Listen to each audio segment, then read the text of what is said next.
Hello friends, welcome back to our channel. Daily target की class में आपका स्वागत है। जैसा कि विदित है कि हमारा डेली का टारगेट रहता है और उस टारगेट को पूरा करने के लिए हम जो है अपनी चरण दर चरण प्रक्रिया को अपनाते हैं। हमारा टारगेट क्या होता है कि सबसे पहले हम क्या करते हैं, प्रतिदिन का जो है टारगेट डिसाइड करते हैं और टारगेट को डिसाइड करने के बाद जैसे कि बात करूं आज के टारगेट में हमारा जो हिस्ट्री का सब्जेक्ट है उसमें पाषाण काल है, जो पॉलिटी का सब्जेक्ट है उसमें 1935 का एक्ट है और जो एमपी जीके का हमारा पोर्शन है उसमें हमने मध्य प्रदेश के आज पड़ोसी राज्य रखे हुए है। और जो हमारे टारगेट का दूसरा चरण होता है कि हम जो है प्रीवियस ईयर परीक्षाओं में या फिर संभावित प्रश्न जो भी हो सकते हैं उनकी क्या करेंगे, क्लास करेंगे। और सेम टू सेम प्रश्न, यही वाले प्रश्न हमें कहाँ पर मिलेंगे, रात को जो है टेस्ट होगा, क्विज टेस्ट होगा, उसमें मिलेंगे। इसके बाद डेली जो टेस्ट होता है, इसी डेली टेस्ट को मिला करके 7 दिन बाद जो है संडे को साप्ताहिक टेस्ट होता है 100 क्वेश्चन का, यह जो है प्राइज टेस्ट होता है। चलिए अब हम जो है अपनी क्लास की शुरुआत करते हैं। यदि आप हमसे जुड़ना चाहते हैं तो आपको डिस्क्रिप्शन बॉक्स में मिल जाएगा टेलीग्राम का लिंक, या फिर आप सर्च कीजिएगा टेलीग्राम पर जाकर के जीएस क्विज चैम्पियन, तो वहाँ पर भी आपको जो है ग्रुप मिल जाएगा। चलिए अब देखते हैं अपनी क्लास। थोड़ा सा बातों को जो है ज़्यादा सुनने का प्रयास कीजिएगा, वहाँ पर मैं हर बात का समाधान देने का प्रयास करूँगा, क्योंकि थोड़ा सा लिखना जो है पॉसिबल नहीं हो पा रहा है फ़िलहाल में। और अगर जो लिखना पॉसिबल बनाते हैं थोड़ा आवाज़ का दिक्कत हो जाता है, तो चीज़ों को मेंटेन करते हुए जो है हम चल रहे हैं। चलिए देखते हैं, हम क्वेश्चन देखते हैं जो महत्वपूर्ण प्रश्न यहाँ से बन सकते हैं। थोड़ा सा 1935 के अधिनियम से जो है हमने क्वेश्चन लेकर के, जो पॉलिटी के अंतर्गत हमारा टॉपिक है उससे क्वेश्चन लेकर के आए हुए हैं। थोड़ी सी इसकी पृष्ठभूमि समझिएगा और पृष्ठभूमि से जो है जोड़ने का प्रयास कीजिएगा। सबसे पहले हम देखते हैं कि हमारे पास में क्या आया हुआ था, 1919 का अधिनियम आया हुआ था। और 1919 के अधिनियम की एक खास बात थी कि इसकी हम क्या करेंगे, भारत में क्या प्रदान करेंगे, स्वशासन प्रदान करेंगे। और यह स्वशासन कैसा प्रदान किया जाएगा, चरण दर चरण प्रदान किया जाएगा। और इन चरणों की समीक्षा करने के लिए क्या बनाया जाएगा, आयोग बनाया जाएगा। और यह आयोग कितने वर्षों में बनेगा, यह आयोग जो है 10 वर्षों में बनेगा। इसी मतलब 1919 के अधिनियम के तहत प्रगति की समीक्षा करने के लिए 1928 में क्या आता है, भारत में साइमन कमीशन आता है। किस लिए आता है, इसकी समीक्षा करने के लिए साइमन कमीशन आता है। और साइमन कमीशन ने क्या की, भारत में प्रगति की समीक्षा की और समीक्षा के पश्चात उसने एक कानून बनाया जिसे क्या कहा जाता है, श्वेत पत्र कहा जाता है। क्या कहते हैं, श्वेत पत्र कहते हैं। और यह श्वेत पत्र आगे चल कर के जब क्या कर दिया गया, आगे चल कर के जब यह कानून ब्रिटिश संसद में पारित कर दिया गया तो क्या बन गया, हमारा 1935 का अधिनियम बन गया। ये क्या थी, शॉर्ट में इसकी एक पृष्ठभूमि थी। आई होप आपको समझ में आई होगी। तो श्वेत पत्र को ध्यान रखिएगा, कभी कभी 3 नंबर में आ जाता है। अब देखते हैं इससे महत्वपूर्ण प्रश्न, 1935 के अधिनियम से संबंधित प्रश्न देखते हैं। चलिए बात करते हैं। हमारे पास जो प्रश्न है, जस्ट मिनट, थोड़ा समझिए, 1 मिनट का समय चाहिए।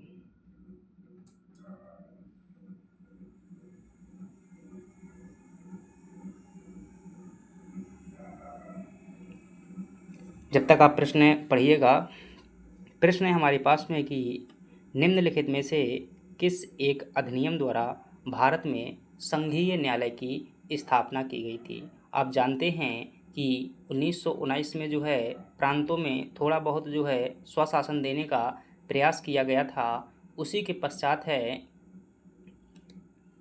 अब भारत में अंग्रेज़ सरकार चाहती थी कि एक क्या बनाया जाए, संघीय न्यायालय बनाया जाए। तो एक अखिल भारतीय स्तर का संघ बनाया गया था। सबसे पहली बात करें 1935 में क्या की गई थी, एक अखिल भारतीय संघ की कल्पना की गई थी। और अखिल भारतीय संघ क्या होता था, जो कि देशी रियासतों और जो भी क्या है ब्रिटिश प्रांत होते थे। भारत में 2 प्रकार की शासन करने वाली जो व्यवस्थाएं होती थीं, एक होती थी ब्रिटिश प्रांत और एक होते थे क्या, देसी रियासतें होती थी। और इन्हीं से मिलकर के क्या बनता था, अखिल भारतीय संघ। तो क्या बनाया जाना था? 1935 के अधिनियम में एक संघ बनाने की कल्पना की गई थी और यह संघ जो है आपका देशी रियासतों से मिलकर के बनेगा और जो ब्रिटिश भारत था, जो अंग्रेज़ों के कब्जे वाला भारत था, इसको भी मिला करके बनना था। इसमें कंडीशन ये रखी गई थी कि इस संघ में चाहें तो रियासत शामिल रह सकती हैं, अन्यथा नहीं रह सकती हैं। तो फिर कई रियासतों ने इसमें शामिल होने की प्रतिक्रिया नहीं दी, तो यह पूर्णतः संघ नहीं बन पाया था। इसी की कल्पना के तहत जो है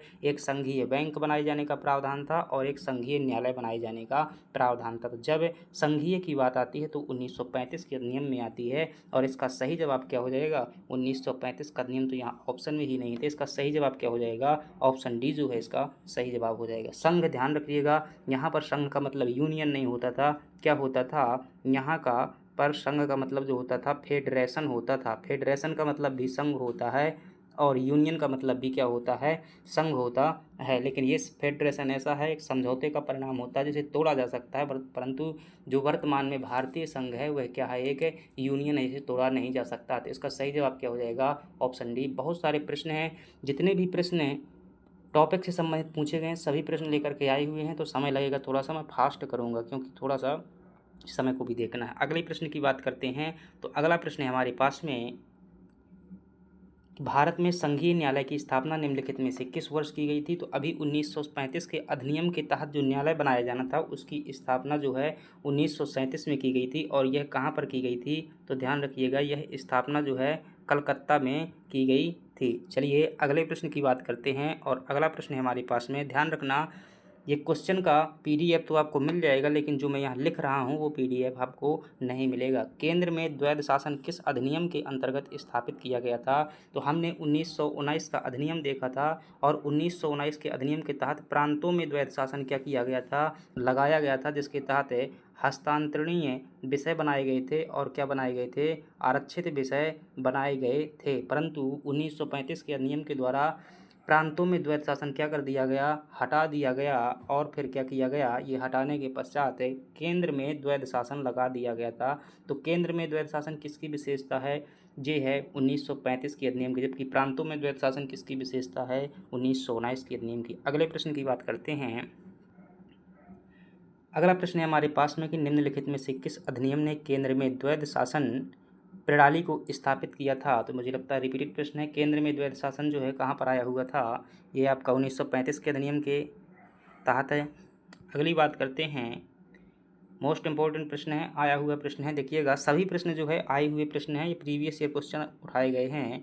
तो पहला प्रश्न कहता है कि 1919 के मॉन्टेग्यू चेम्सफोर्ड सुधारों में से 21 वर्ष से अधिक आयु की सभी महिलाओं के लिए मताधिकार की स्वीकृति प्रदान की गई थी। ये बात साथियों गलत हो जाएगी, क्योंकि इसमें सभी शब्द ये हटा दिया जाएगा। केवल 10% महिलाओं को ही वोट देने का अधिकार दिया गया था, तो सभी को नहीं है। तो ये क्या होगा? ये वाला कथन गलत हो जाएगा।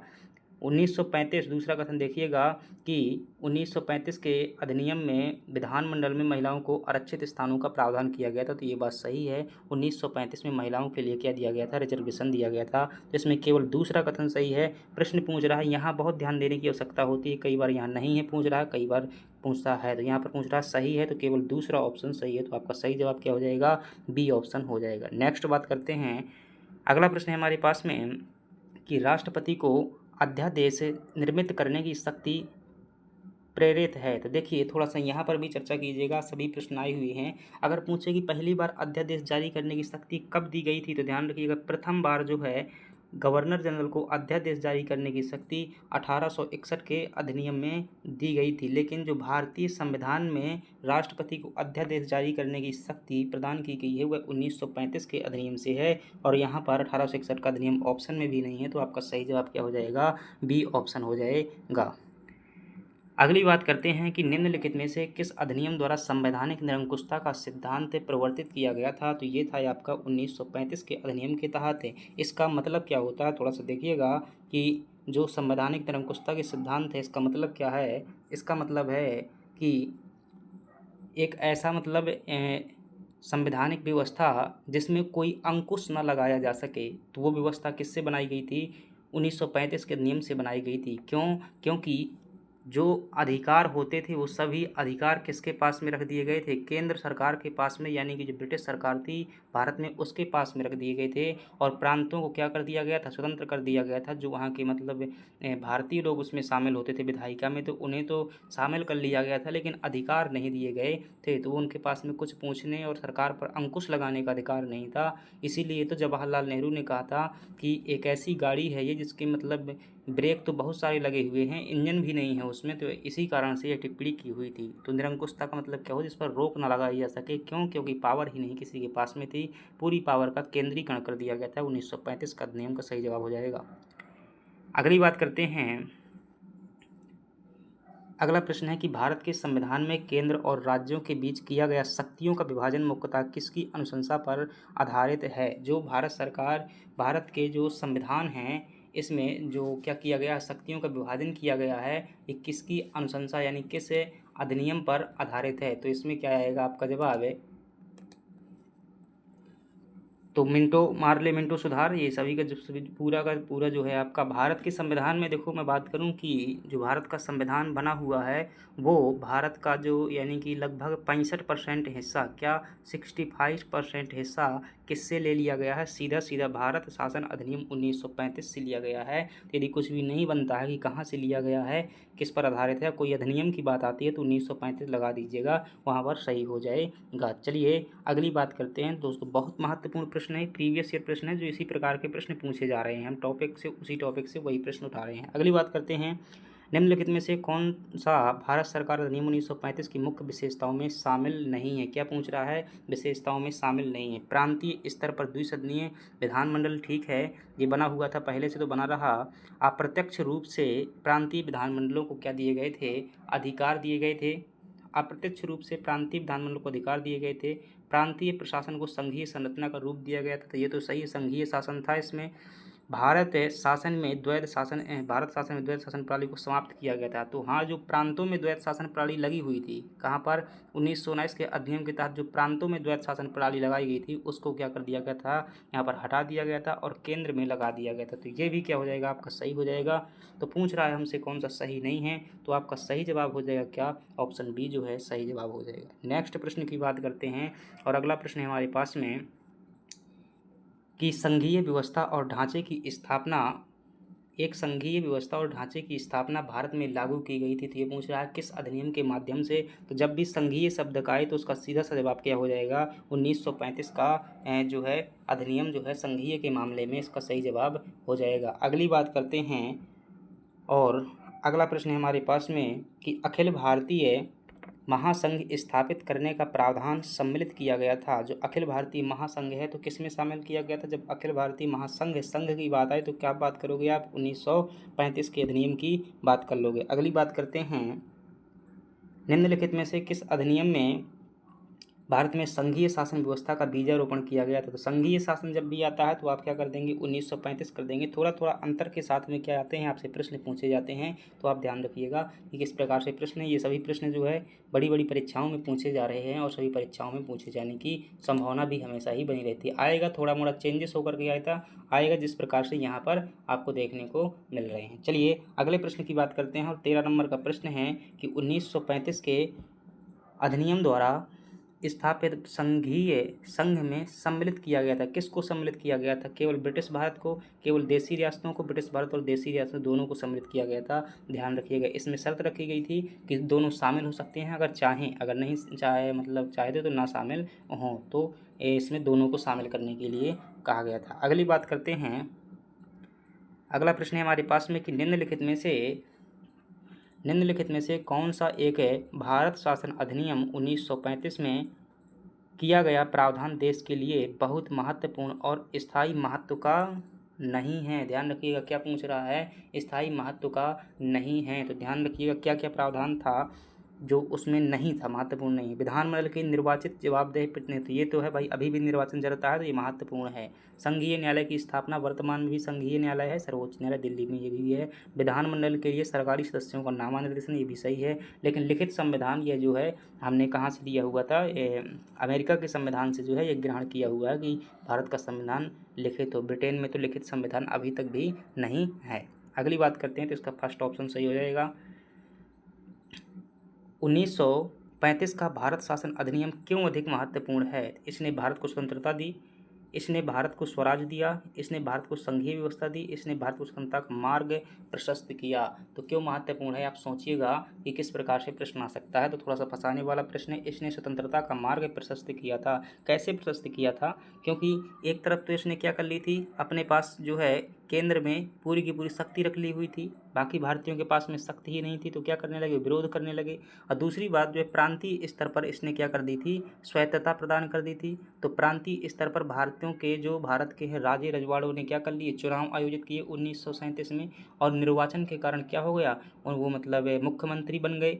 और जब मुख्यमंत्री बन गए तो क्या है, जनता को उन्हें समर्थन मिल गया, और समर्थन मिल गया और शक्ति नहीं मिल रही तो विरोध करने का आधार मिल गया था। तो इसने भारत को स्वतंत्रता का मार्ग क्या है बता दिया था कि आप कैसे विरोध करेंगे, क्यों करेंगे। तो इसका डी ऑप्शन जो है सही हो जाएगा।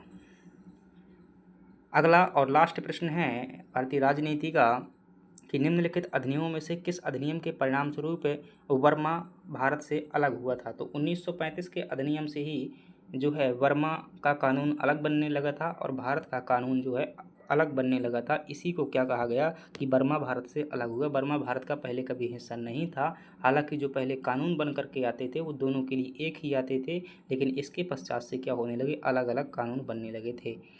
ठीक है, तो ये जो है ख़ास बातें हैं किसकी, आपकी 1935 के अधिनियम की। कुछ बातें और अगर इसमें चाहें तो ध्यान दे सकते हैं क्या कि इसमें जो है एक संघीय बैंक बनाए जाने का प्रावधान था।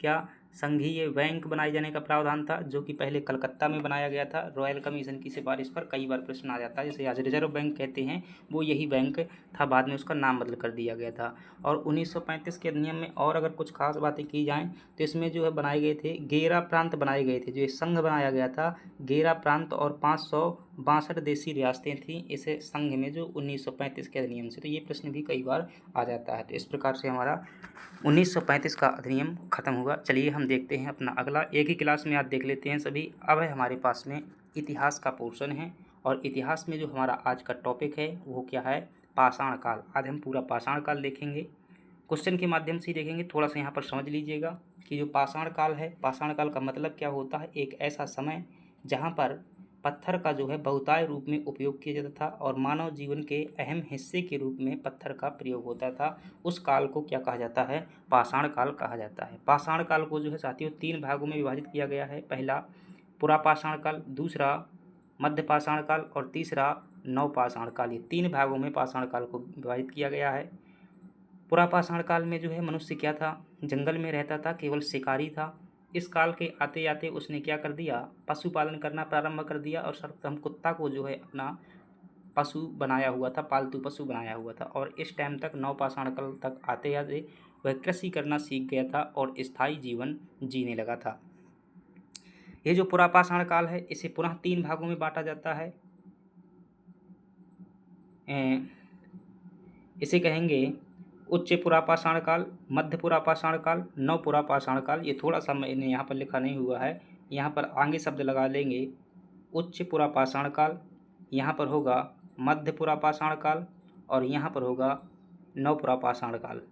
इस प्रकार से जो है आप जो है इसे 3 भागों में डिवाइड कर लेंगे। चलिए हम देखते हैं। इस प्रकार से एक साधारण सा ढांचा बना रहा हूँ कि मतलब आप समझ सकें। क्वेश्चन अभी आएंगे। देखिएगा कि जो पाषाण काल है इसे 3 भागों में बांटा गया है। पुरापाषाण काल समय इतना महत्वपूर्ण नहीं है, आप चाहें तो ध्यान रख सकते हैं कि 25 लाख से आपका 10,000 ईसा पूर्व तक है।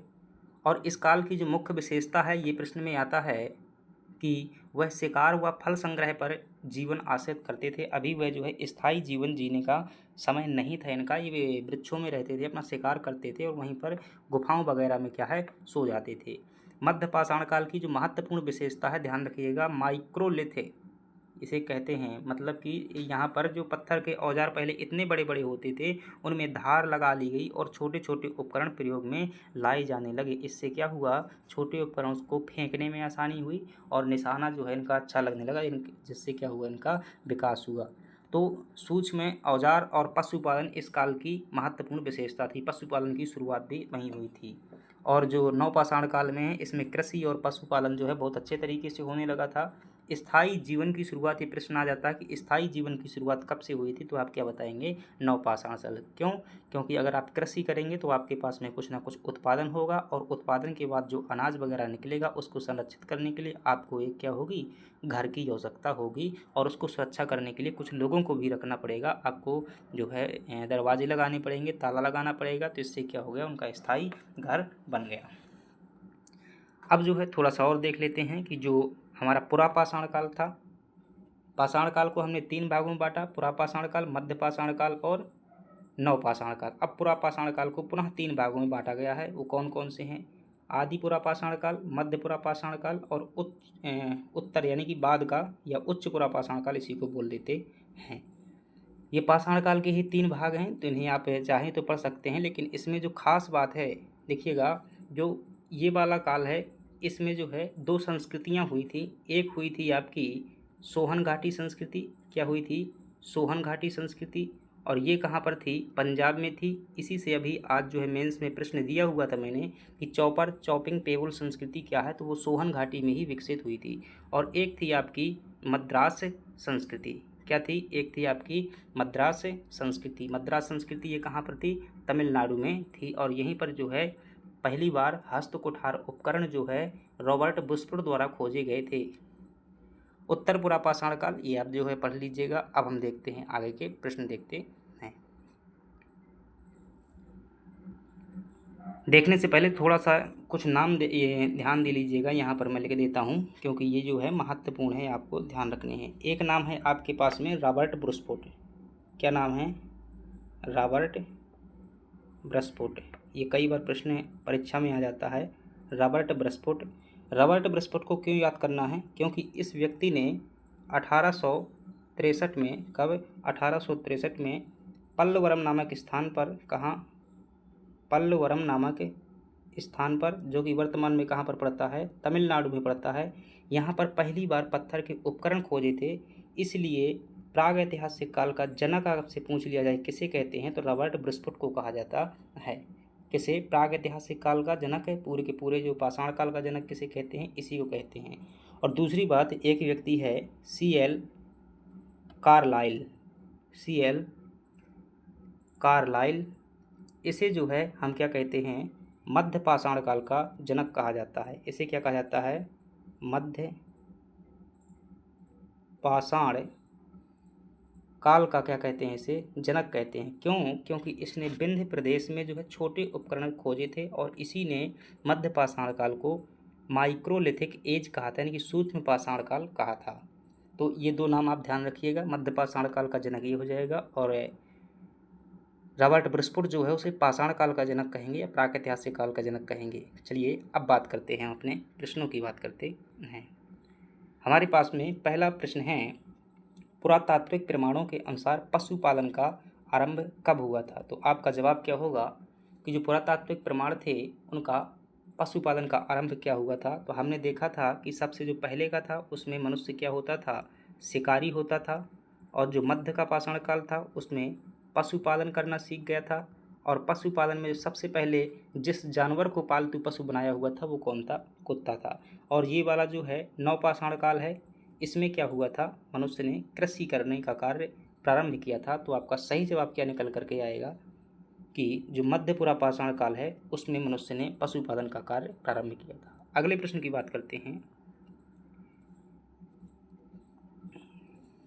मध्य पाषाण काल में हड्डियों द्वारा पशुपालन के प्रमाण कहाँ से पाए गए हैं? तो अगर बात की जाए, आपके पास में जो यह है महादहा नामक स्थान है, ये महादहा जो है आपका कहाँ पर पड़ता है? उत्तर प्रदेश में पड़ता है। और इस महादहा से जो है हड्डियों से क्या पाए गए हैं? आभूषण, गहने बने हुए अभी भी प्रमाण पाए गए हैं।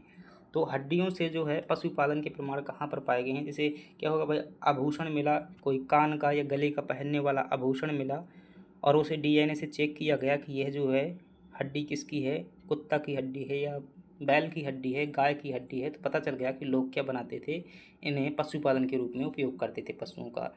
तो ये जो है प्रश्न थोड़ा सा मुझे अजीब लग रहा है, UPPCS 2008 में पूछा गया है प्री में। इसमें जो है 2 उत्तर आपके क्या होंगे? सही होंगे, क्योंकि चौपानी मांडू से भी हड्डियों के प्रमाण मिले हुए हैं आभूषण के महादाह से। दोनों ही स्थान कहाँ पर स्थित हैं? आपके उत्तर प्रदेश में स्थित हैं।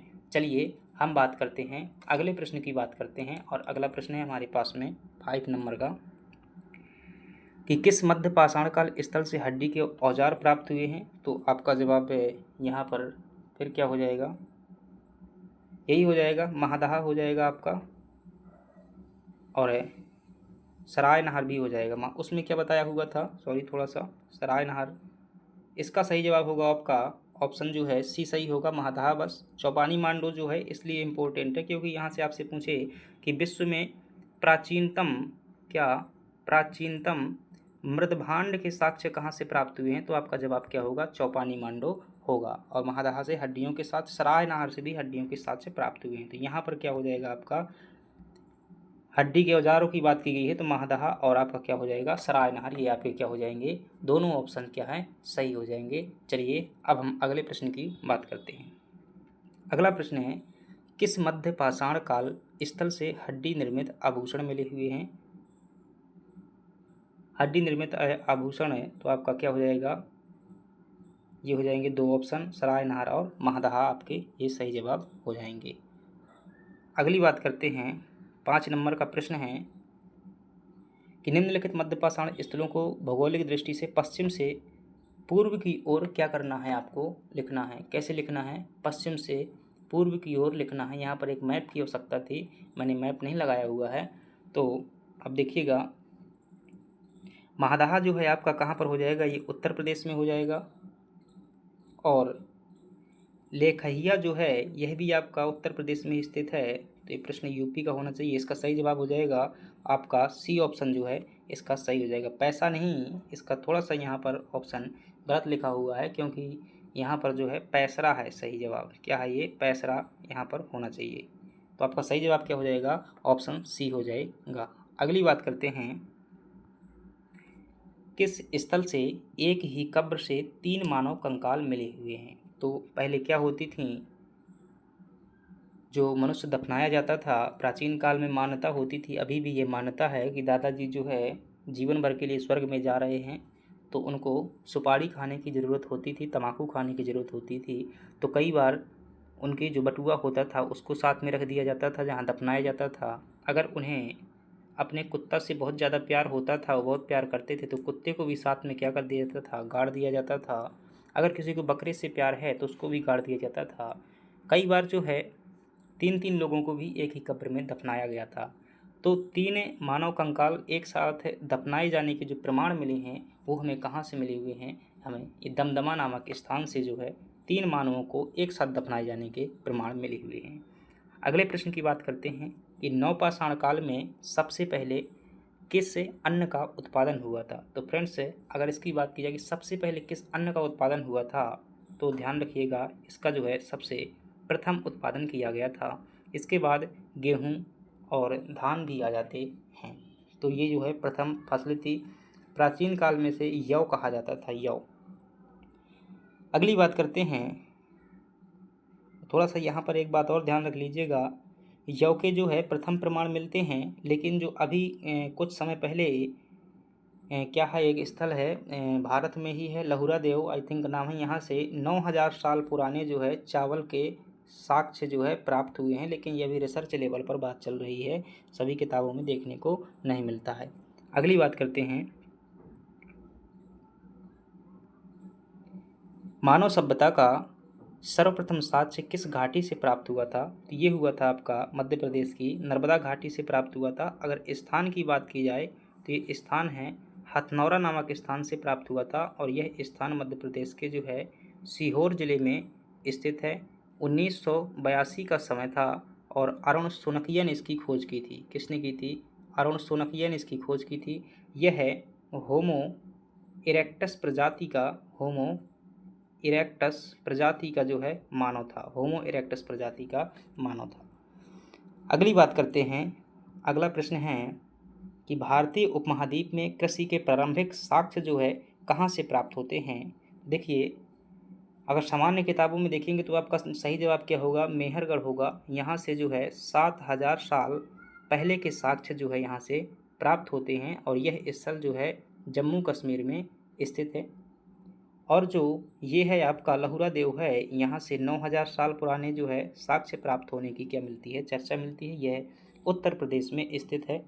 तो फिलहाल में आप जो है मेहरगढ़ को सही मान सकते हैं। यदि आगे चल करके ऐसी बात आती है तो फिर आप वहाँ पर बता सकते हैं कि मेन सेंस में आता है कि यहाँ से इतने पुराने साक्ष्य प्राप्त हुए हैं।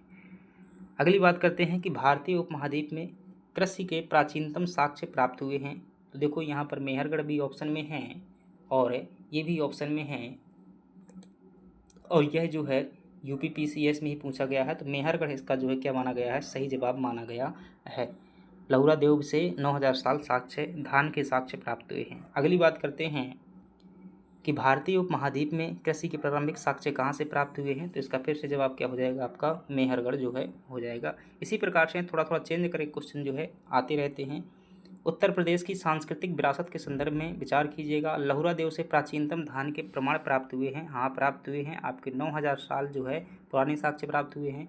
प्राचीनतम प्राप्त कृषि अन्न जौ और धान थे। मतलब जो जो कृषि फसलें थी प्राचीनतम वो कौन थी, तो जौ तो थी ही, और साथ ही साथ जो है अभी जैसे कि साक्ष्य हमारे प्राप्त हो रहे हैं कौन से, जैसे ये धान का साक्ष्य है 9000 साल पुराना, तो इसे भी कह सकते हैं। तो आपका सही जवाब क्या हो जाएगा, ऑप्शन सी हो जाएगा। अगली बात करते हैं, उस स्थल का नाम बताइए जहाँ से प्राचीनतम स्थायी जीवन के प्रमाण मिले हुए हैं। स्थायी जीवन के प्रमाण जो है दोस्तों कहाँ से, मेहरगढ़ से प्राप्त हुए हैं। और यहाँ से जो है गर्तावास के प्रमाण मिले हुए हैं। किसके प्रमाण, गर्तावास के, मतलब गड्ढा बना करके घर झोपड़ी बनाने का प्रमाण प्राप्त हुआ है। तो घर झोपड़ी जो क्या होता है, एक प्रकार कहीं ना कहीं स्थायी जीवन ही है पेड़ों में रहने की तुलना में। अगले प्रश्न की बात करता है, सेम के सेम प्रश्न आपको रात में जो है टेस्ट में मिल जाएंगे, तो आप उसे यहाँ पर एक बार पढ़ लीजिएगा और वहाँ पर ज्यों कि त्यों लगाइएगा ताकि क्या हो सके, रिवीजन हो सके। इसके बाद संडे का टेस्ट जरूर दीजिएगा ताकि और ज़्यादा रिवीजन हो सके। उद्देश्य यही है कि बार बार प्रश्न जो है दिमाग से रिपीट हों, यही तरीका होता है। निम्नलिखित में से किन स्थलों में से कृषि पशुपालन के प्रारंभिक प्रमाण मिले हैं, तो आपका क्या जवाब होगा।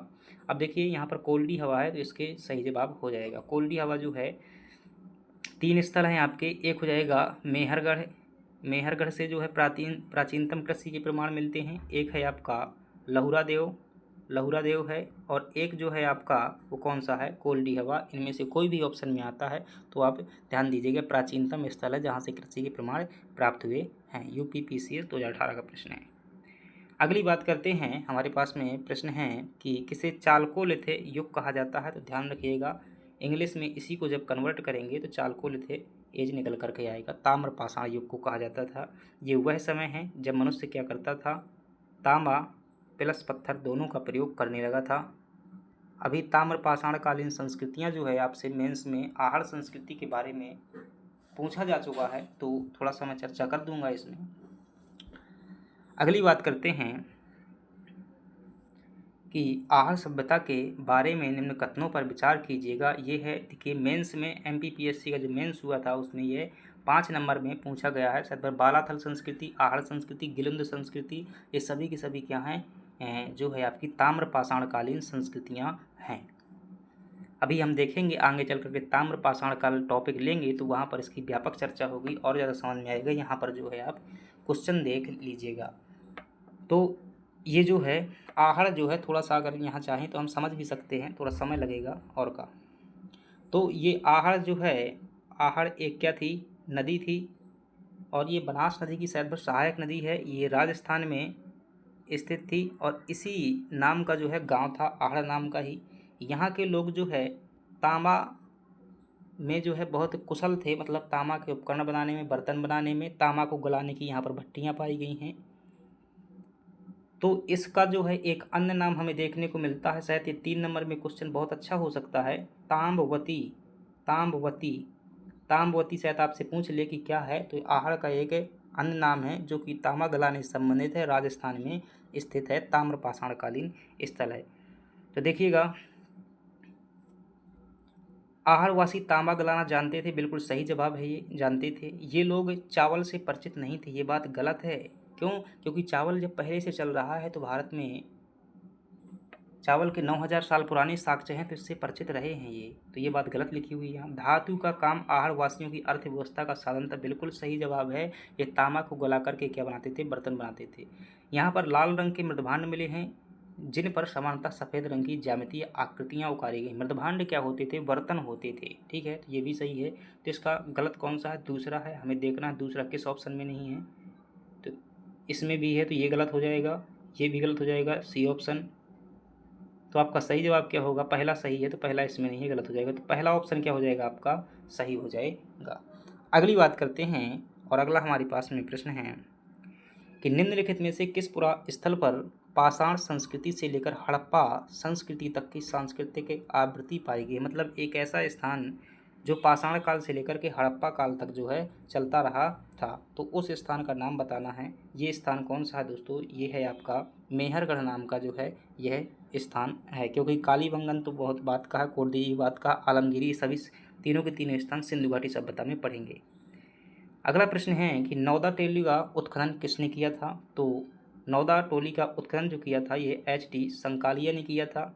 नौदा टोली क्या है, एक पाषाण काल का क्या है, प्रमुख है, महत्वपूर्ण स्थल है और कहाँ पर स्थित है, ये नर्मदा नदी किनारे मध्य प्रदेश के खरगोन जिले में स्थित है। अगली बात करते हैं, बृहद पाषाण संस्कृति की पहचान कीजिएगा। तो दोस्तों ये बृहद पाषाण संस्कृति का संबंध किससे है, दक्षिण भारत से है। एक समय ऐसा आया था कि दक्षिण भारत में इमारत बनवाने के लिए, कब्र बनाने के लिए बहुत बड़े बड़े पत्थरों का उपयोग किया जाता था। इसी को क्या कहा गया था, बृहद पाषाण संस्कृति कहा गया था। तो पत्थर के उपयोग से है, संग्रामी ग्रंथ के रूप में ऐसा कोई नहीं, वैदिक अनुष्ठान नहीं नहीं नहीं। तो इसका सही जवाब क्या हो जाएगा, ऑप्शन आपका डी जो है सही हो जाएगा। अगली बात करते हैं, राख का टीला निम्नलिखित में से किस नवपाषाणकालीन स्थल से संबंधित है। दोस्तों राख का टीला जो है ये संगनकल्लू से संबंधित है और ये संगनकल्लू स्थान जो है आपका कहाँ पर स्थित है, कर्नाटक में स्थित है। यह इस बात का प्रमाण देता है कि नवपाषाण काल में आग का आविष्कार हो चुका था। लोग क्या करते थे, आग का व्यापक रूप से प्रयोग कर रहे थे। ये इस बात का क्या कर रहा है, आपका जो है प्रमाण दे रहा है, क्योंकि राख का टीला, बड़ी राख का ढेर लगना किस बात का संकेत है, इसी का संकेत है। संगनकल्लू कर्नाटक में स्थित है। अगली बात करते हैं 21 नंबर के प्रश्न की, और वो है किस स्थल से शैलाश्रयों के चित्र प्रसिद्ध हैं। तो दोस्तों शैलाश्रय मतलब क्या होता है, शैल प्लस आश्रय, शैल का मतलब होता है पत्थर, आश्रय का मतलब होता है रहने का स्थान। तो पत्थर में रहने का स्थान यानी कि पत्थर की गुफाएं। तो कहाँ के गुफा चित्र प्रसिद्ध हैं, तो दोस्तों मध्य प्रदेश की जो भीमबेटका है वो पाषाण काल के गुफा चित्र प्रसिद्ध हैं। भीमबेटका से बहुत प्रश्न पूछे गए, क्योंकि 20 प्रकार के प्रश्न जो है यहाँ से 20 बार तक प्रश्न आ चुका है। तो मोस्ट इंपॉर्टेंट है, देख लीजिएगा क्या क्या। ये आपका मध्य प्रदेश में स्थित है। मध्य प्रदेश में कहाँ, ये रायसेन जिले में स्थित है, मध्य प्रदेश के रायसेन जिले में है। इसकी खोज विष्णु श्रीधर वाकड़कर जी द्वारा जो है इसकी खोज की गई थी, वाकड़कर द्वारा खोज की गई थी। कब की गई थी, 1957 में इसकी खोज की गई थी। इसे जो है भीमबेटका को 2003 में क्या किया गया था, विश्व धरोहर स्थल के रूप में यूनेस्को में शामिल किया गया था। भीमबेटका के नामकरण की दोस्तों बात की जाए तो ऐसा कहते हैं कि महाभारत काल का जो भीम था यहाँ पर बैठता था, इसलिए यहाँ पर भीमबेटका नाम पड़ गया है। इसके अलावा और भी यहाँ पर खास बात करनी हो तो यहाँ पर क्या प्राप्त हुए हैं, गुफा चित्र प्राप्त हुए हैं। अभी हम मेंस वाली में जो लास्ट में बात करेंगे थोड़ी सी चर्चा, तो वहाँ पर मैं गुफा का चित्र लगाया हुआ है, आप देख लेना कि किस प्रकार से शिकार कर रहे हैं, इस प्रकार के चित्र बनाए गए हैं उसमें। अगली बात करते हैं, निम्नलिखित में से किस पुरातत्वविद ने पहली बार भीमबेटका गुफाओं की खोजा था और शैल चित्र को प्राग ऐतिहासिक स्वरूप का प्रमाणित किया था। तो कौन थे, विष्णु श्रीधर वकड़कर थे। कब खोजा था इन्होंने, 1957 में इसकी जो है खोज की हुई थी। विष्णु श्रीधर वकड़कर ने कायथा की भी खोज की हुई थी। ये मध्य प्रदेश के नीमच जिले से संबंधित थे। अगली बात करते हैं, गैरिक मृदभांड संस्कृति का नामकरण किसके नाम पर हुआ। तो दोस्तों ये हस्तिनापुर के नाम पर हुआ है। क्यों, क्योंकि हस्तिनापुर में ही गैरिक मृदभांड संस्कृति के प्रथम प्रमाण खोजे गए थे। अगली बात करते हैं,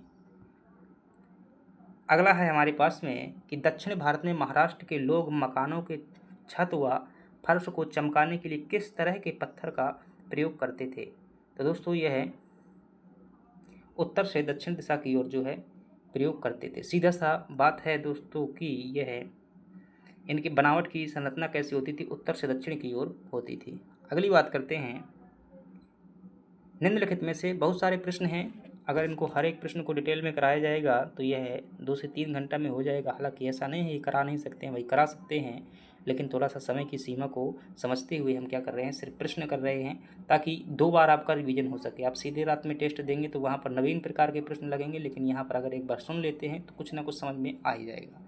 निम्नलिखित में से किस स्थान से मानव कंकाल के साथ कुत्तों का कंकाल भी प्राप्त हुआ, मतलब मानव और कुत्तों को दफनाए जाने के प्रमाण कहाँ से प्राप्त हुए हैं, तो आप क्या बताएंगे, मानव और कुत्तों को जो है एक साथ दफनाए जाने के साक्ष्य आपके लहुरा देव से जो है प्राप्त होते हैं। सॉरी, क्या बुर्ज होम, देखो कंफ्यूज हो गया भाई, ये थोड़ा सा गलत टाइपिंग है, यहाँ पर इस प्रकार से लिखा जाना चाहिए था, बुर्ज होम है, बुर्ज होम, और ये है आपका जम्मू कश्मीर में स्थित है। यहाँ से जो है आपका साक्ष्य प्राप्त हुआ है मानव और कुत्ते को एक साथ दफनाए जाने की। अगली बात करते हैं, 26 नंबर का प्रश्न है, निम्नलिखित में से किस स्थान से मानव के साथ कुत्ता, तो ये वही प्रश्न रिपीटेड है। अगली बात करते हैं, ये प्रश्न देखिएगा इंपॉर्टेंट है, छत्तीसगढ़ पीएससी में पूछा गया है अभी। और क्या प्रश्न है देखिएगा, आपको मिलाना है कि पुरा पाषाण काल, ताम्र पाषाण काल, तो देखो ये आपका जो ताम्र पाषाण काल में बनास घाटी हो जाएगी, क्योंकि आहड़ संस्कृति कहाँ पर स्थित थी, बनास घाटी में स्थित थी। तो आपका इसमें देखेंगे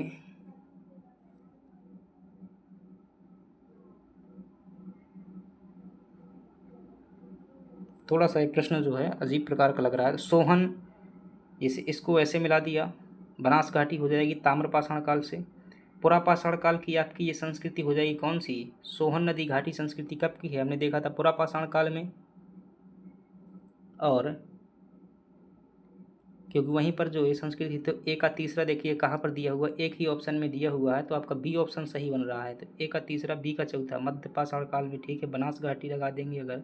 नव पाषाण काल में क्या जा रहा है, सी का दूसरा बुर्ज होम, और ताम्र पाषाण काल का डी का पहला।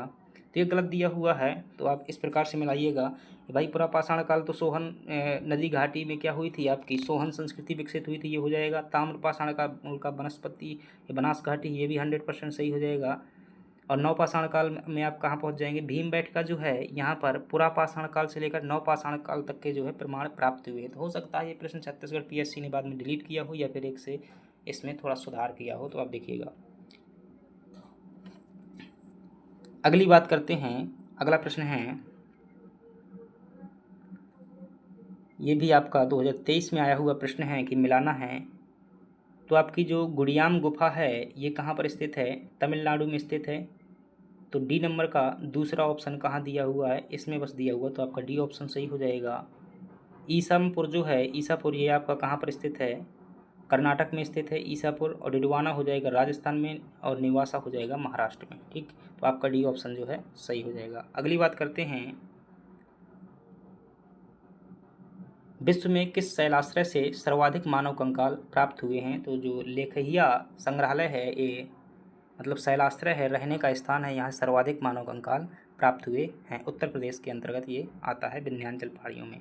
अगली बात करें, भारतीय पुरातत्व सर्वेक्षण निम्नलिखित में से किस मंत्रालय के अंतर्गत कार्य करता है, ध्यान रखिएगा, बहुत महत्वपूर्ण प्रश्न है, पहली बार अगर ऐसा प्रश्न देख रहे हो तो निश्चित रूप से कन्फ्यूजन होगा, आप सोच लीजिए अपना उत्तर। तो इसमें जो इसका सही जवाब है संस्कृति मंत्रालय के अंतर्गत जो आपका आता है, क्या, भारतीय पुरातत्व विभाग। इसकी स्थापना, भारतीय पुरातत्व सर्वेक्षण की स्थापना 1862 में अलेक्जेंडर कनिंघम ने की थी, इसलिए भारतीय पुरातत्व का जनक कनिंघम को ही कह दिया जाता है।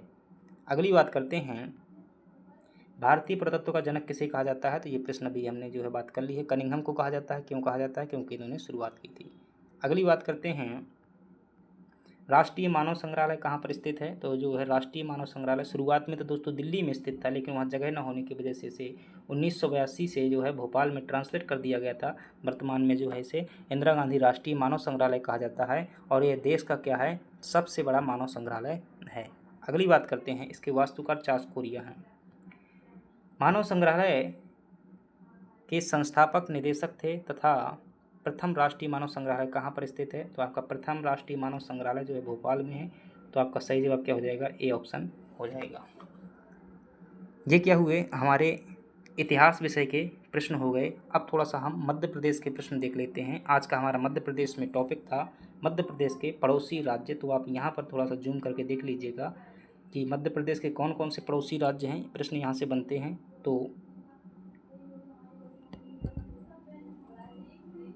देखिएगा ये हमारा क्या है, मध्य प्रदेश है, इसमें टाइप कुछ है, आप उस पर मत जाइएगा। ये हो जाएगा एमपी, ये हो जाएगा उत्तर प्रदेश पहला पड़ोसी राज्य, ये हो जाएगा दूसरा आपका राजस्थान हो जाएगा, तीसरा आपका ये वाला गुजरात हो जाएगा, चौथा आपका ये वाला महाराष्ट्र हो जाएगा, और ये जो है पाँचवा हो जाएगा छत्तीसगढ़। इतने ही हैं, ये यहाँ पर गलत मैपिंग दिखाई गई है। तो 5 जो है पड़ोसी राज्य हैं मध्य प्रदेश के, उत्तर प्रदेश, राजस्थान, महाराष्ट्र, गुजरात, महाराष्ट्र और ये छत्तीसगढ़ हो जाएगा आपका। थोड़ा सा ये वाला मैप देख लेते हैं, इसमें वही कैसा है। तो हाँ ठीक है, यहाँ पर देख सकते हैं, ये हो जाएगा आपका उत्तर प्रदेश, ये हो जाएगा आपका राजस्थान, ये हो जाएगा आपका गुजरात, ये हो जाएगा आपका महाराष्ट्र और ये हो जाएगा आपका छत्तीसगढ़, ये हो जाएगा हमारा मध्य प्रदेश। तो मध्य प्रदेश भारत के मध्य में स्थित है और उसकी सीमा कितने राज्यों से लगती है? 5 राज्यों से लगती है। प्रश्न आता है आपका कि उत्तर में सीमा किससे लगती है? तो उत्तर प्रदेश के। पश्चिम में किससे लगती है? तो राजस्थान और आपका गुजरात से लगती है। दक्षिण में किससे? महाराष्ट्र से। पूर्व में किससे लगती है? छत्तीसगढ़। चलिए अब इसके जो है हम थोड़ा थोड़ा प्रश्न देखते हैं। आपके पास में प्रश्न है कि मध्य प्रदेश की न्यूनतम सीमा, मध्य प्रदेश की न्यूनतम सीमा जो है किस राज्य को स्पर्श करती है? तो मध्य प्रदेश की न्यूनतम सीमा जो है दोस्तों गुजरात राज्य को स्पर्श करती है और गुजरात राज्य से मध्य प्रदेश के 2 जिले मात्र सीमा स्पर्श करते हैं। एक आपका हो जाएगा अलीराजपुर और दूसरा हो जाएगा आपका झाबुआ। ये मध्य प्रदेश के 2 सीमा जो है क्या करते हैं? स्पर्श करते हैं। अगर इस प्रकार से अगर कुछ है मैप का थोड़ा सा संकेत देना चाहूँ तो ये मैप मैं बना दिया छोटा सा। यहाँ पर जो ये सीमा लग रही है, ये वाली सीमा ये किससे लगती है? ये गुजरात से लगती है। यहाँ पर इतनी सीमा ये गुजरात से लगती है, 2 जिले हैं यहाँ पर। अगली बात करते हैं, तो इसका सही जवाब क्या हो जाएगा आपका? गुजरात सही ऑप्शन हो जाएगा। दूसरा प्रश्न है, मध्य प्रदेश का कौन सा जिला उत्तर प्रदेश से सीमा साझा नहीं करता है? तो दोस्तों अगर बात करेंगे उत्तर प्रदेश से सीमा साझा नहीं करता है तो इसमें देखेंगे तो आप भिंड को देखेंगे कि सीमा साझा ये करता है, लेकिन ऐसा कौन सा है? तो आप क्या बताएंगे? जो मुरैना जिला है ये सीमा साझा नहीं करता है, क्योंकि इनकी स्थिति इस प्रकार से है। ये देखिएगा यहाँ जैसे मैं ये बना दिया छोटा सा, तो ये जो हो जाएगा आपका क्या, ये हिस्सा हो जाएगा भिंड का और यहाँ पर हिस्सा हो जाएगा ये मुरैना वाला हिस्सा हो जाएगा यहाँ पर, और यहाँ पर हो जाता है श्योपुर हो जाता है। तो मुरैना जो है दिए गए ऑप्शन में से सीमा साझा नहीं करता है। मध्य प्रदेश से अगर बात की जाए तो उत्तर प्रदेश से मध्य प्रदेश के कुल 14 जिला सीमा साझा करते हैं और सबसे लंबी सीमा उत्तर प्रदेश से लगती है। लेकिन ये हमेशा एक डाउट बना रहा है मेरा, अभी भी है, कि मैंने कहीं पढ़ा हुआ है भाई राजस्थान से सबसे लंबी सीमा लगती है क्षेत्रफल के अनुसार में जिला, जबकि सर्वाधिक उत्तर प्रदेश से सीमा साझा करते हैं। और ये किसी न किसी स्रोत में होगा भी तो कई बार जो है, लेकिन सामान्य किताबों में तो उत्तर प्रदेश मिलता है, ये बात सही है। अगली बात करते हैं, मध्य प्रदेश की सर्वाधिक सीमा किस राज्य के साथ में लगती है? तो देखो यहाँ भी दिया हुआ है तो आप क्या है मान सकते हैं, लेकिन फिर भी मैं हिंट देता हूँ आपको, जब भी मौका मिले इस चीज़ पर रिसर्च करिएगा कि राजस्थान से सीमा लगती है क्या। गूगल में तो ये इतना मिलता है, सामान्य उत्तर प्रदेश से मिलता है, मैं कर चुका हूँ। लेकिन कोई ऑथेंटिक किताब हो, कोई जैसे कि हिंदी ग्रंथ अकादमी कोई किताबें हों तो उनमें देखिएगा उत्तर प्रदेश से सीमा सर्वाधिक लंबी लगती है। 14 जिले जो है सीमा साझा करते हैं। अगली बात करते हैं, उत्तर प्रदेश का कौन सा जिला मध्य प्रदेश से सीमा साझा करता है? बताइएगा उत्तर प्रदेश का कौन सा जिला है जो मध्य प्रदेश से सीमा साझा करता है? तो इसमें देखेंगे बहुत से जिले हैं। एक झांसी तो लगता ही है भाई, निवाड़ी से सीमा साझा करता है, ललितपुर भी करता है, चित्रकूट सतना सीमा साझा करता है। तो सभी के सभी क्या हो जाएगा? डी ऑप्शन हो जाएगा। एक बार फिर से, उत्तर प्रदेश से कुल कितने जिले जो है, मध्य प्रदेश के कितने जिले हैं जो क्या करते हैं यूपी से सीमा साझा करते हैं? 14 जिले हैं। और सबसे लंबी सीमा मध्य प्रदेश की किसके साथ में लगती है? उत्तर प्रदेश के साथ में लगती है। और ये कहाँ? उत्तर क्षेत्र में जो है मध्य प्रदेश के उत्तरी हिस्सों में सीमा साझा करता है। अगली बात करेंगे कि मध्य प्रदेश के राजस्थान से कितने जिले सीमा साझा करते हैं? तो मध्य प्रदेश के ऐसे कितने जिले हैं जो क्या करते हैं राजस्थान से सीमा साझा करते हैं? तो जो ये वाला हिस्सा है ये वाला हिस्सा है पूरा का पूरा, यहाँ से लेकर के यहाँ तक ये राजस्थान से सीमा साझा करता है मध्य प्रदेश का हिस्सा। और कुल इसमें मध्य प्रदेश के 10 ज़िले हैं। यहाँ पर हो जाएगा आपका मुरैना हो जाएगा, श्योपुर हो जाएगा, यहाँ शिवपुरी हो जाएगा, फिर गुना हो जाएगा, और इसके बाद आपका यहाँ पर आगरमालवा आ जाएगा, यहाँ पर नीमच हो जाएगा, मंदसौर हो जाएगा, रतलाम हो जाएगा, और यहाँ पर हो जाएगा आपका क्या, अलीराजपुर हो जाएगा। तो ये जो है 3 2 5 1 6 3 9, एक ज़िला और होगा यहीं पर कहीं, राजगढ़ है शायद, पर यहाँ पर राजगढ़ आता है। तो ये 10 ज़िले जो क्या करते हैं, राजस्थान से सीमा साझा करते हैं। अगली बात करते हैं, चंबल नदी घाटी परियोजना किन 2 राज्यों की परियोजना है। तो फिर से एक छोटा सा अगर मैं यहाँ पर मैप बनाऊँ इस प्रकार से, मैप से चीज़ें जो है आपको सीखना चाहिए। मैप जो है बहुत ज़रूरी होता है, और मैप कितना बनना चाहिए, आपको सांकेतिक मैप बनना चाहिए, और ज़्यादा नहीं, 10 से 15 सेकंड का समय लगे, अन्यथा मेंस में कोई मतलब नहीं होता है अगर 1 से 2 मिनट आप ले लेते हैं। तो देखेंगे ये आपकी जो यहाँ से नदी, चंबल नदी इस प्रकार से निकलती है, इस प्रकार से ये जो नदी जा रही है, चंबल नदी जा रही है, और यहाँ पर जो है कुछ परियोजनाएं बनाई गई हैं। जैसे कि यहाँ पर है गांधी सागर परियोजना, यहाँ पर है राणा प्रताप सागर परियोजना, और यहाँ पर है जवाहर सागर परियोजनाएं। 3 परियोजनाएं हैं, और ये किसकी परियोजनाएं हैं, ये मध्य प्रदेश और राजस्थान की संयुक्त परियोजनाएं हैं। गांधी सागर की 115 मेगावाट क्षमता है, 199 जो है इनकी है, और 176 या 17 मेगावाट जो है राणा प्रताप सागर की है। तो किसकी संघ परियोजना हो जाएंगी, मध्य प्रदेश और राजस्थान की परियोजना हो जाएंगी। अगली बात करते हैं, और अगला है मध्य प्रदेश का कौन सा जिला महाराष्ट्र से सीमा साझा नहीं करता है। तो देखिएगा जो महाराष्ट्र से सीमा साझा नहीं करता है वो कौन सा जिला है। इसमें देखेंगे बड़वानी, बैतूल, मंडला दिए गए ऑप्शन में अगर देखेंगे तो आपका मंडला जिला मुझे लगता है सीमा साझा नहीं करता है। तो मंडला क्या हो जाएगा, आपका सही जवाब हो जाएगा इससे मंडला, क्योंकि अगर मैप में देखोगे तो मंडला जो है काफ़ी दूर पड़ता है। मंडला यहाँ पर पड़ जाता है, और महाराष्ट्र की बाउंड्री यहाँ से ऐसे लगती है, बीच में बालाघाट आ जाता है। अगली बात करते हैं कि निम्नलिखित में से कौन सा जिला जो है छत्तीसगढ़ से सीमा साझा करता है। तो इसका सही जवाब हो जाएगा छत्तीसगढ़ से सीमा साझा करने वाले जिलों में सीधी शामिल करती है। भाई सीधी छत्तीसगढ़ और उत्तर प्रदेश दोनों सीमा साझा करती है। सिंगरौली और बालाघाट ये तीनों कर रहे हैं। तो इसका सही जवाब क्या हो जाएगा, उपरोक्त सभी जो है ये छत्तीसगढ़ से सीमा साझा करते हैं। किरार घाटी विवाद जो है किन राज्यों के मध्य में है। तो ये अगर मान लें कि मध्य प्रदेश का मैप है, और यहाँ पर जो कुछ हिस्सा है, ये वाला हिस्सा यहाँ पर, इसमें छत्तीसगढ़ कहता है हमारा कब्जा है, और मध्य प्रदेश कहता है हमारा कब्जा है। यही घाटी क्या कहलाती है, किरार घाटी कहलाती है। तो इधर छत्तीसगढ़ हो जाएगा, इधर एमपी हो जाएगा। इन दोनों के मध्य में विवाद है, मध्य प्रदेश और छत्तीसगढ़। कई बार 3,08,245 वर्ग किलोमीटर मध्य प्रदेश का क्षेत्रफल देखने को मिलेगा। कितना, 45 वर्ग किलोमीटर। हालांकि 3,08,252 वर्ग किलोमीटर मध्य प्रदेश की साइटों पर या ऑफिशियल सरकार के डाटा पर ये देखने को मिलता है। तो ये 8 किलोमीटर का क्षेत्रफल इसी घाटी के विवाद के कारण जो है हमें घटता हुआ देखने को मिल जाता है। अगली बात करते हैं, मध्य प्रदेश के अंतर्वर्ती जिलों की संख्या कितनी है। तो मध्य प्रदेश के दोस्तों जो अंतर्वर्ती जिलों की संख्या वो कितनी है, 18 जो है मध्य प्रदेश के अंतर्वर्ती जिलों की संख्या है। इसका मतलब होता है अंतर्वर्ती जिले जो किसी पड़ोसी राज्य से क्या है, किसी से सीमा नहीं बनाते हैं, उन्हें क्या कहते हैं, अंतर्वर्ती जिला हैं। मध्य प्रदेश में कुल 55 जिले हैं। सबसे बड़ा जिला क्षेत्रफल में शिवपुरी है, जनसंख्या में इंदौर है, छोटा जो है दोनों परिस्थितियों में निवाड़ी है। तो 18 जिले ऐसे हैं जो किसी से भी सीमा साझा नहीं करते हैं। अगले प्रश्न की बात करते हैं कि निम्नलिखित में से कौन सा जिला राजस्थान और उत्तर प्रदेश दोनों से सीमा साझा करता है। तो देखेंगे दिए गए ऑप्शन में राजस्थान से भी सीमा साझा करता है और उत्तर प्रदेश से भी सीमा साझा करता है। तो शिवपुरी जिला है जो दोस्तों ये दोनों से सीमा साझा कर रहा है।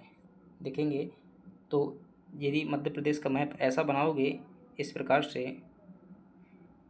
तो यहाँ पर क्या हो जाता है, इस साइड में इस साइड में आपको उत्तर प्रदेश देखने को मिल जाएगा और इस साइड में आपको क्या देखने को मिल जाएगा, राजस्थान। और यहाँ पर बीच में शिवपुरी है, तो ये दोनों से सीमा साझा करता है। तो इसका सही जवाब क्या हो जाएगा, आपका ऑप्शन ए हो जाएगा। अगले प्रश्न की बात करते हैं।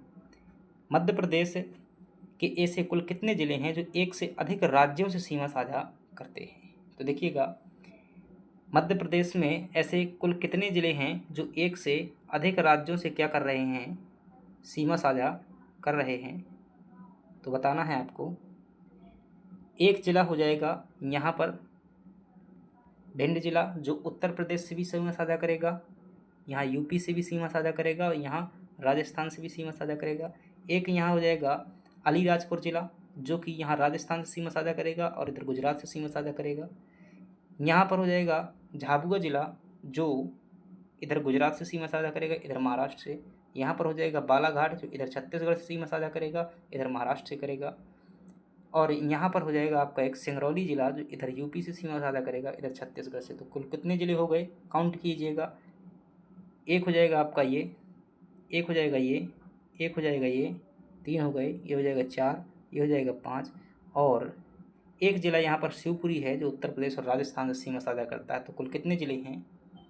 तो आपका जवाब क्या होगा, मध्य प्रदेश के ऐसे कुल कितने जिले हैं जो क्या करते हैं, एक से अधिक राज्यों से सीमा साझा करते हैं? तो आपका जवाब क्या होगा, सी ऑप्शन आपका सही जवाब हो जाएगा। अगली बात करते हैं। ये हमारे क्वेश्चन जो है यहाँ पर समाप्त हो जाते हैं। हमने राजनीति के क्वेश्चन कर लिए, किसी किसी कर लिए। हमने इतिहास विषय के लगभग 33 क्वेश्चन किए हैं। हमने राजनीति विषय के जो कि हमने 16 प्रश्न किए हैं, और साथ ही साथ हमने एमपी जीके के कितने प्रश्न किए हैं, एमपी जीके के हमने लगभग 12 से 13 प्रश्न किए हुए हैं। साथ ही साथ हमने डिटेल भी, जहाँ पर हमें समय मिला है, अवसर मिला है, किया हुआ है। तो इस प्रकार से आपके लगभग 60 प्रश्न हो जाते हैं। कितने प्रश्न हो जाते हैं, 60 प्रश्न हो जाते हैं। अगर आप 60 प्रश्न का डेली अध्ययन करते हैं 1 से 2 घंटे के समय में, तो 1 महीने में जाकर कितने होते हैं आपके, लगभग 2000 प्रश्न हो जाते हैं। और किसी भी परीक्षा को करने के लिए 10,000 प्रश्न अगर बार बार रिवाइंड किए जाए ना, तो पर्याप्त होते हैं। तो 1 से 2 से 3 महीना में आपके जो है ये प्रश्न कंप्लीट हो जाते हैं। और साथ ही साथ आपको जब अध्ययन करते हैं तब वहाँ पर भी आपको स्पष्टता रहती है कि ये जो फैक्ट बार बार पूछे जाते हैं। चलिए अब देखो, थोड़ा यदि मेंस वाले हैं आप तो थोड़ा सा रुक लीजिएगा, क्योंकि यहाँ पर थोड़ा सा मेंस की चर्चा कर लेते हैं कि किस प्रकार से लिखना है। तो आपके पास में क्या है, अब चापर चॉपिंग पेबुल संस्कृति। देखिएगा, एक है, हमने समय पढ़ा था पाषाण काल को कितने भागों में बांटा था, 3 भागों में बांटा था। उसमें से जो सबसे पहला पाषाण काल था, जिसे पुरा पाषाण काल कहा था, पुरा पाषाण काल में पुनः जो है उसे 3 भागों में बांटा था। उच्च पुरा पाषाण काल, मध्य पुरा पाषाण काल और नव पुरा पाषाण काल में बांटा हुआ था। तो जो उच्च पुरा पाषाण काल था, क्या उच्च पुरा पाषाण काल था, उच्च पुरा पाषाण काल था। इस उच्च पुरा पाषाण काल में हमें 2 संस्कृतियां पढ़ने को मिलती हैं। एक कौन सी है, सोहन घाटी संस्कृति, क्या सोहन घाटी संस्कृति, और एक है आपकी मद्रास संस्कृति। मद्रास संस्कृति जहाँ आपकी कहाँ पर थी, तमिलनाडु राज्य में थी, और ये जो है वर्तमान पाकिस्तान में हो गई है, पंजाब में पड़ती थी उस समय पर। ये है सोहन घाटी जो संस्कृति है, ये सोहन नदी के नाम पर है, उसके किनारे एक गांव बसा हुआ था, उसी को क्या कहा जाता था, सोहन घाटी संस्कृति कहा जाता था। इस संस्कृति की खास विशेषता थी चापर और चॉपिंग पेबुल। चापर चॉपिंग एक उपकरण का नाम है और पेबुल जो है दूसरे उपकरण का नाम है। ठीक है, तो देखिएगा ये क्या होते थे, चापर चॉपिंग। देखिए ये वाले पत्थर आप देख पा रहे हैं, ये वाले पत्थर आप देख पा रहे हैं, ये पत्थर क्या हैं, नदी से पानी गिरने के कारण जो है कैसे हो गए हैं, गोलाकार आकृति के, या यूं कहिए चिकने आकृति के हो गए हैं। कैसे हो गए हैं, चिकने आकृति के हो गए हैं। इन्हीं को क्या कहा जाता था, ये जो है पेबुल कहलाते थे। तो पेबुल क्या हैं, जो ये वाले पत्थर हैं यहाँ पर जो आप देख पा रहे हैं, ये क्या है, पेबुल हैं। और चापर चॉपिंग क्या होते थे, चापर जो है वो पत्थर होते थे, यही अब पत्थर लोग गांव वाले उठा करके लाते थे, और ये पत्थर है, मान लीजिए इसे एक साइड से क्या बना लिया, धारदार उपकरण वाला पत्थर बना लिया। कैसा, एक साइड से धार वाला पत्थर बना लिया, तो इसे क्या कह देंगे, चापर कह देते थे। यदि इसी पत्थर को बीच में यूँ मान लीजिएगा पकड़ने के लिए हो जाएगा ये, और दोनों साइड से क्या बना लिया, धार वाला पत्थर बना लिया, तो इसे क्या कह देंगे, चॉपिंग कह देंगे। तो इस संस्कृति में यही पत्थर ज़्यादा प्रयोग में लिए जाते थे। तो यही क्या है, आपकी चॉपर चॉपिंग टेबल संस्कृति है। तो कैसे लिखेंगे इसे, 6 नंबर में आपके पास में लिमिटेड समय रहता है, लिमिटेड स्पेस होता है, तो आपको 5 बातें जो है कम से कम ध्यान आनी चाहिए। फटाक से नहीं आपको लिखना है, वहाँ से भागना है, क्योंकि आपके पास 2 मिनट 50 सेकंड या 2.5 मिनट का अधिकतम टाइम होता है मेंस में लिखने के लिए 5-6 नंबर क्वेश्चन, और 10 से 11 लाइनें होती हैं। तो इन्हें आप चित्र भी बना करके दिखा दीजिएगा, ऐसे करके, ऐसे मतलब एक साइड से धार बना दीजिएगा और नाम लिख दीजिएगा चॉपर, और दोनों साइड धार बना दीजिएगा, उन्हें लिख सकते हैं चॉपिंग, और एक गोलाकार पत्थर बना दीजिएगा, उसे लिख दीजिएगा पेबल। इस साइड में आप चित्र ऐसे बगल में एक बॉक्स में इतने में ही दिखा सकते हैं। ये इस प्रकार से एक चित्र यहाँ है, चित्र यहाँ है, चित्र यहाँ, बहुत बड़ा स्पेस नहीं लेना है। सबसे पहले बताना है परिचय, बताना है। परिचय में क्या बताएंगे कि चॉपर चॉपिंग टेबल संस्कृति सोहन संस्कृति के अंतर्गत विकसित क्या थी, एक पाषाणकालीन, या हाँ पाषाणकाल ही लिख दीजिएगा, इतना गहराई में जाने की, या उच्च पुरा पाषाणकालीन क्या थी, एक संस्कृति थी, बस। दूसरा बताइएगा, स्थिति इसकी बता दीजिएगा। स्थिति में आप क्या कर देंगे, नदी का नाम बता देंगे, और क्या बता देंगे, एक नदी का नाम बता देना और एक स्थान का नाम, तो सोहन नदी हो जाएगा और पंजाब क्षेत्र हो जाएगा। तीसरा क्या बता देंगे, प्रयुक्त उपकरण बता दीजिएगा इसमें, और चित्र बगल में दिखा ही देंगे। तो चॉपर और चॉपिंग ये क्या थी, पाषाणकालीन संस्कृति थी। अब बताइए, जिस काल में पाषाण का उपयोग किया जाता था, इस टाइम पर कृषि नहीं की जाती थी, तो विशेषता लिख दीजिएगा कि यहाँ के लोग कृषि नहीं करते थे, पत्थर पर जीवन निर्भर होता था, नदी किनारे इनका निवास होता था। शिकार पर क्या होगा, जीवन आश्रित होगा, क्योंकि जब स्थायी जीवन नहीं है तो यहाँ वहाँ भटकते रहेंगे। निवास कहाँ पर होगा इनका, गुफाओं में होगा, क्योंकि स्थायी घर ही नहीं है। तो इस प्रकार से अपने हिसाब से भी कुछ विशेषताएं बता दी जाती हैं। अब इसमें से अगर आपने गलती क्या कर दी, अगर आपने इसे लिख दिया ताम्र पाषाणकालीन संस्कृति है, तो एग्जामिनर बहुत ज़्यादा गुस्सा हो जाएगा, आपका पूरा गलत माना जाएगा, भले ही आपने सही लिखा हो। अगर आपने स्थिति इसकी बता दी महाराष्ट्र में, तब भी आपकी ये बड़ी गलती मानी जाएगी, क्योंकि ये मेन फैक्ट हैं। लगभग वाले फैक्ट चल जाते हैं, जैसे कि उनका जीवन निर्वाह बता सकते हो, वो कि नदी किनारे रहते थे, तो ये बात ठीक है, मध्यम स्तर की सही है।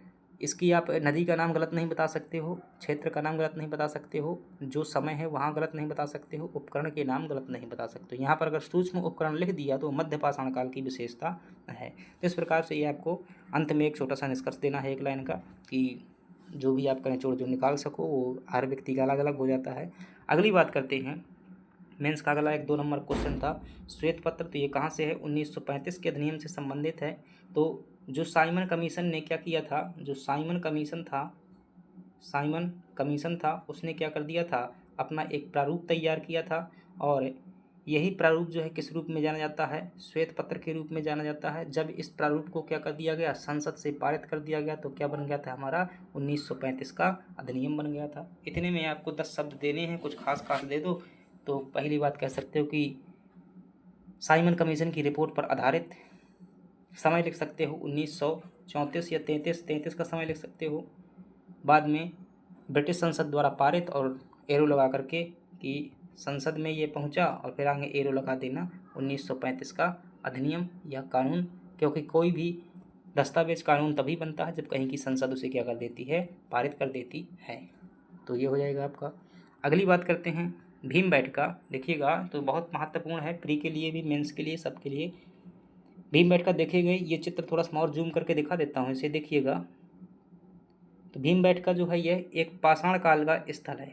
कैसा, कहाँ का स्थल है, पाषाण काल का स्थल है। कहाँ पर पाया गया है, ये मध्य प्रदेश में पाया गया है। मध्य प्रदेश में कहाँ पाया गया है, मध्य प्रदेश के जो रायसेन जिले में से पाया गया है। और इसकी खोज किसने की थी, 1957 में की थी। किसने की थी, विष्णु श्रीधर वाकड़कर द्वारा खोज की गई थी। और इसे जो है यूनेस्को की धरोहर में भी शामिल किया गया था। कब किया गया था, 2003 में शामिल किया गया था। तो ये फैक्ट आप डाल दीजिएगा 2003 में। अब ये तो क्या हो गई, ये हो गया। अब खास बात क्या है कि यह पाषाणकालीन एक स्थल है जहाँ पर पाषाणकालीन मानव गतिविधियों का प्रमाण मिलता है। क्या प्रमाण मिलता है कि किस प्रकार से, देखो ये मानव क्या कर रहे हैं, एक टोली बना करके शिकार के लिए निकल रहे हैं। किस प्रकार से क्या कर रहे हैं, देखो हिरण का ये शिकार कर रहे हैं। इन चित्रों का जो है अंकन किया गया है, कहाँ पर, इस गुफाओं में किया गया है। यही इसका महत्व। ये क्या देते हैं, शुरुआती जीवन के प्रमाण देते हैं किस प्रकार से मानव गतिविधियाँ करता था। अगली बात करते हैं, इसी को जो है भीमबैठक को कैसे लिखोगे।